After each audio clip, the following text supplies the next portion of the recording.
آج دنیا کا کون سا خطہ ایسا ہے جہاں پہ خواجہ والے نہیں؟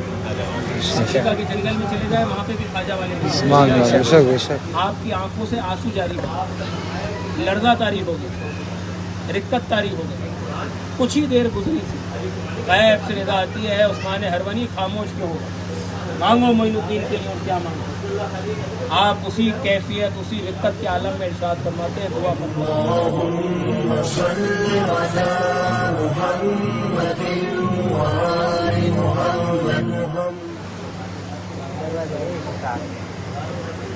حضور سرکار غریب نواز کی بارگاہ میں ویسے تو ہر وقت کی خاص ہے، کوئی لمحہ کوئی سال کوئی سیکنڈ ایسا نہیں ہے کہ جب نزول رحمت پروردگار ہو. لیکن یہ جو وقت ہے غریب نواز کی بارگاہ میں خدمت کا سنگل ہے، اس وقت کی خصوصیت یہ ہے کہ تمام ہند کے ولی اولیاء ہند میں جتنی بھی بارگاہ ہیں پورے بر صغیر میں یہ غریب نواز کا لگایا ہوا باغ ہے. پارٹیشن تو بعد میں ہوا ہے ہندوستان پاکستان، یہ پورا ہند ہے، ہندوستان پاکستان بنگلہ دیش سری لنکا افغانستان، یہ سب غریب نواز کا لگایا ہوا باغ. اس وقت ابھی جو اندر ہم بیٹھے تھے سندل میں جو منظر آپ لوگوں نے دیکھا، اس وقت تمام ہند کے ولی اولیاء بنفس نفیس اپنے اپنے مزارات چھوڑ کے غریب نواز کی خدمت میں حاضر ہوتے ہیں روحانی طور پر. اور خواجہ صاحب کے ساتھ ساتھ ان سب کی نگاہیں ان لوگوں کو دیکھ رہی ہوتی ہیں جو اس وقت دربار میں حاضر ہوتی ہیں. تو یہ بہت بڑے کرم کی بات ہے کہ خواجہ صاحب کی بارگاہ میں اس وقت حاضری ہو جاتی ہے.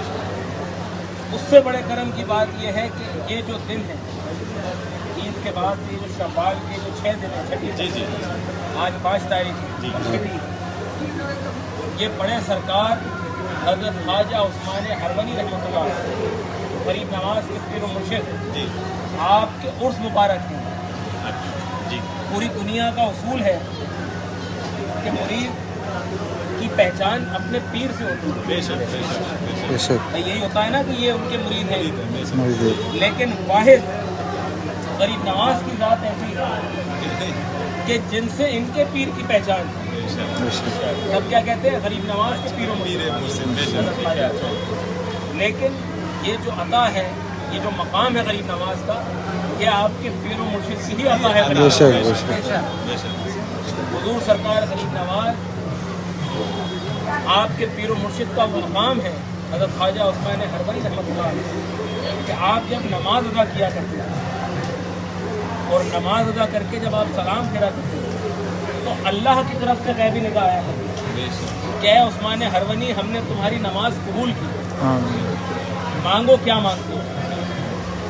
تو آپ دعا فرماتے ہیں کہ اے الہ العالمین میں تجھی کو طلب کرتا ہوں. آپ نے اپنے لیے کچھ نہیں مانگا تھا.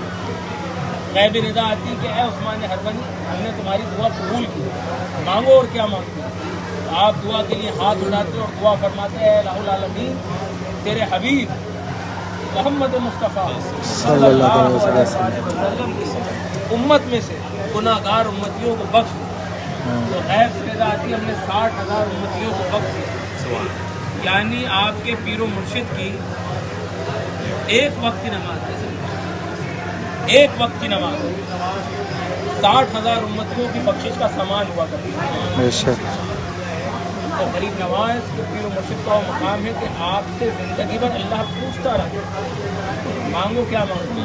آپ اللہ کے وہ نیک بندے ہیں، مانگو کیا مانگو، لیکن آپ نے اپنی کچھ نہیں مانگا. اور غریب نواز نے اپنے پیر و مرشد کی خدمت اس طرح سے کی ہے کہ 22 سال 22 حج غریب نواز نے اپنے پیر و مرشد کو اپنے کاندھے پہ بٹھا کے کرایا.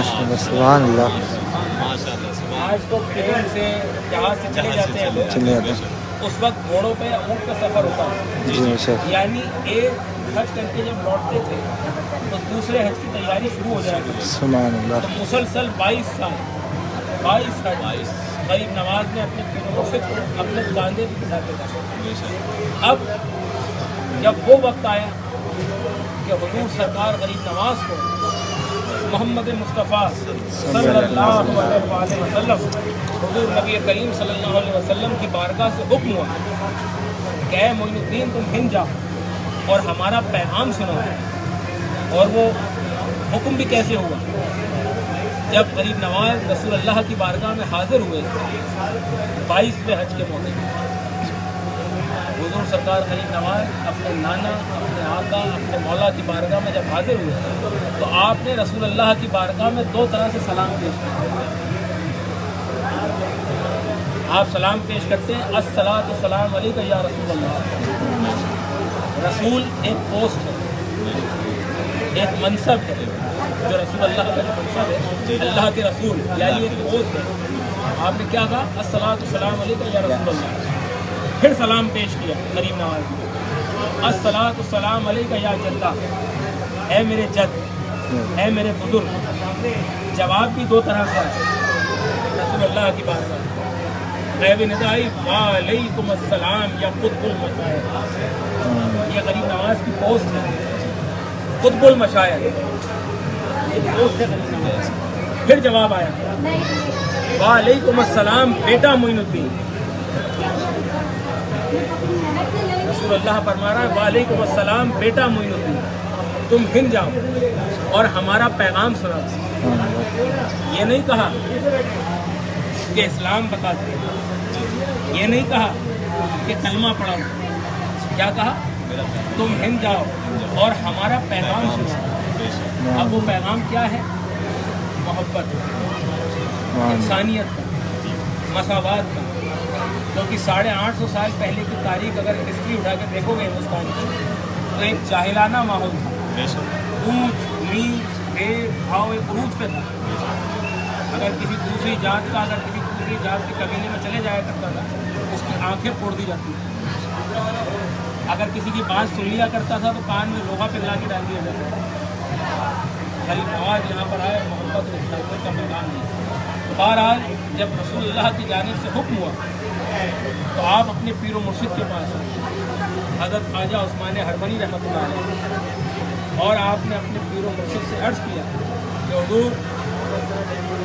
حضور نبی کریم صلی اللہ علیہ وآلہ وسلم کی جانب سے، نانا جان کی جانب سے، میرے آقا اور میرے مولا کی جانب سے یہ حکم ہوا تو آپ کے پیر و مرشد حضرت خواجہ عثمان ہرمنی رحمۃ اللہ علیہ آج تک تو اللہ پوچھتا رہا کہ مانگو عثمان ہرمنی کیا مانگتے ہو؟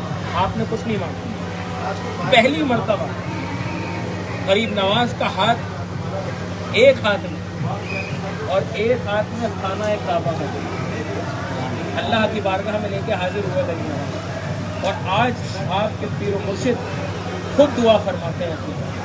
بھائی مثال کے طور پہ کسی کا کوئی بچہ پیدا ہو کسی گھر میں، ماں باپ بچپن سے اس سے پوچھتے رہے کہ بیٹا بتا کیا چاہیے، بیٹا بتا کیا چاہیے، لیکن کبھی بھی بچہ منہ نہیں کھولے، کچھ مانگے نہیں ہوتے۔ لیکن ایک عرصہ دراز بعد 30 سال بعد 40 سال بعد بچہ پہلی مرتبہ منہ کھولتا ہے تو ماں باپ کا کیا عالم ہے؟ ماں باپ کی کیفیت ہوگی کہ ہم جو کچھ اپنا ہے سب کچھ تو یہ تو جو دنیا کے اندر بشری حالت میں ماں باپ ہے وہ ہے۔ اللہ رب العزت تو 70 ماؤں سے زیادہ پیار کرتا ہے، تو اللہ پوچھتا ہے، زندگی بھر پوچھتا ہے، آپ نے کچھ نہیں مانگا۔ آج پہلی مرتبہ غریب نواز کا ہاتھ پکڑ کے حضرت خواجہ عثمان ہرمنی رحمۃ اللہ علیہ اللہ کی بارگاہ میں پیش ہوئے اور دعا فرماتے ہیں، اے الہ العالمین، میں تیری بارگاہ میں ایک تحفہ لے کے آیا، میرے اس تحفے کو قبول فرما۔ غیب سے ندا کیے ہم نے تمہارے معین الدین مانگو، معین الدین کے لیے کیا مانگتے؟ دوسری مرتبہ آپ دعا فرماتے ہیں، الہ العالمین، تو میرے معین الدین کو سارے جہاں میں روشن کر دے۔ غیب سے ندا کی ہم نے تمہارے معین الدین کو سارے جہاں میں روشن کر دیا۔ آج دنیا کا کون سا خطہ ایسا ہے جہاں پہ خواجہ والے نہیں؟ افریقہ کے جنگل میں چلے جائے وہاں پہ بھی خواجہ والے نہیں۔ آپ نے کیا دعا فرمائی؟ اے الہ العالمین، میرے معین الدین کو سارے جہاں میں روشن کر دے، مجھے گمنام کر دے، میرے معین الدین کو سارے جہاں میں روشن کر دے۔ اس لیے آج غریب نواز کے پیر و مرشد کی جو پہچان ہے، لوگ کہتے ہیں غریب نواز کے پیر و مرشد، دنیا کے اندر اصول ہے کہ پیر سے مرید کی پہچان ہوتی ہے، بے شک لیکن مرید سے پیر کی پہچان ہو رہی ہے، یہ آپ کے پیر و مرشد کی ہی دعا ہے۔ پھر غیبی ندا آتی ہے تیسری مرتبہ، اے عثمان ہرونی مانگو اور کیا مانگتے ہو؟ آپ فرماتے ہیں تو میرے معین الدین کو میرے جیسا کر دے۔ آج تک جو کچھ میرا ہے، جو کچھ مجھے عطا ہوا، سب کچھ معین الدین کو عطا ہے۔ غیب سے ندا آتی ہے ہم نے تمہارے معین الدین کو تمہارے جیسا کر دیا۔ اب جہاں تک آپ کی لمٹ تھی آپ مانگتے تھے بھائی میرے جیسا کر دو، لمٹ ختم، سب کچھ کیا۔ آپ کی آنکھوں سے آنسو جاری ہو، لرزہ طاری ہو گئی، رکت طاری ہو گئی، کچھ ہی دیر گزری تھی، غیب سے ندا آتی ہے عثمان ہرونی خاموش کیوں ہو، مانگو معین الدین کے لیے اور کیا مانگو۔ آپ اسی کیفیت اسی رکت کے عالم میں ارشاد فرماتے ہیں، دعا فرماتے ہیں، اے الہ العالمین تو میرے معین الدین کو تیرے جیسا کر دے۔ غیب سے ندا آتی ہے ہم نے تمہاری دعا قبول کی۔ اب اس کا مطلب یہ نہیں ہے کہ خدا بنا دیا، اللہ تو وحدہ لا شریک ہے، اللہ کا کوئی شریک نہیں ہے، لیکن جو صفات رحیمی کریمی کی ہے وہ اللہ رب العزت نے غریب نواز کو عطا کیا کہ آج سے خزانہ ہمارا ہوگا، ہاتھ معین الدین کی۔ یہ وہی تو معاملہ ہے۔ غریب نواز کے قدموں میں شعر لکھا ہوا ہے، ہر کے آمد بردرت خالی نرف گرچ خالی بود عرض و الگ۔ ہر کے آمد یہاں پر ہر آنے والا، جس کی آمد ہے جو آ گیا ہے جو آنے والا ہے، بردرت اس در سے خالی نہ رف، کبھی خالی آدمی نہیں، گرچہ خالی، اگرچہ وہ خالی ہے، بودا ہے روز اجل خالی ہے، اللہ نے اس کے نصیب میں کچھ نہیں لکھا ہے، وہ غریب نواز کی بارگاہ میں آ کے اللہ تعالیٰ ان کے وسیلے سے وہ خالی دامن کر دے۔ سبحان اللہ، دینے والی ذات سبحان اللہ اللہ، کی ہاتھ معین الدین کی۔ یہ وہ ذات پاک ہے کہ جنہوں نے اپنا سب کچھ اللہ پر قربان کر دیا۔ سبحان اللہ، آج خدا خود مٹا ہوا ان کے نام، جو چاہو وہ مانگو۔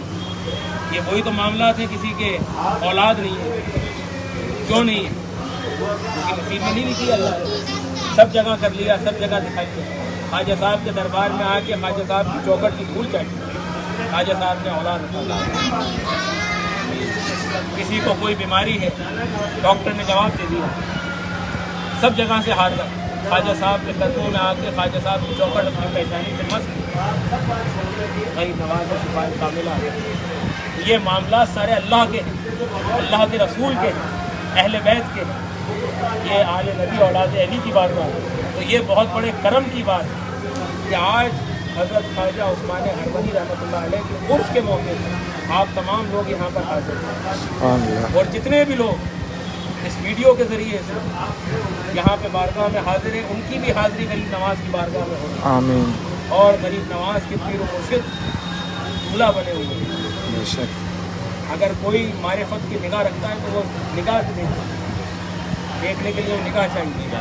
یہ جو خواجہ صاحب کا روزہ دکھ رہا ہے، اگر کسی ولی کی نگاہ سے دیکھو گے تو اندر کا منظر ابھی اس وقت یہ ہے کہ آپ کے پیر و مرشد کا تخت لگا ہوا ہے، آپ دولہا بنے ہوئے ہیں، اور حضور سرکار غریب نواز آپ کی خدمت میں کھڑے ہوئے ہیں، اور جو بھی بارگاہ کے اندر آ رہا ہے آپ کے پیر و مرشد کا صدقہ مانگ رہا ہے، غریب نواز اپنے دونوں ہاتھوں سے آپ کا صدقہ لٹا رہا ہے۔ سبحان اللہ، یہ فیض کا سمندر ہے، جتنا چاہیے جو چاہیے اتنا لے لیں، آپ کے اوپر ہے کہ آپ کتنا سمجھ سکتے ہیں۔ ان کی دین کی کوئی لمٹ نہیں ہے، یہاں پہ انلمیٹڈ ملتا ہے۔ بے شک، بے شک، اے سلامی مانگ لے شبیر سے، وہ تجھے ملتا نہ ہو تقدیر سے۔ یہاں پہ غریب نواز کی شکل میں حضور نبی کریم صلی اللہ علیہ وسلم، مولا کائنات حضرت علی ابن ابی طالب علیہ السلام، امام حسن مجتبیٰ علیہ السلام، امام حسین علیہ السلام، 12 امام 14 معصومین یہاں پہ غریب نواز کی شکل میں تشریف فرما۔ یہ اہل بیت کی بارگاہ، جتنا چاہیے جو چاہیے۔ ادھر آ جائے، دھوپ میں سے آگے آ جائیے، تھوڑا سا ادھر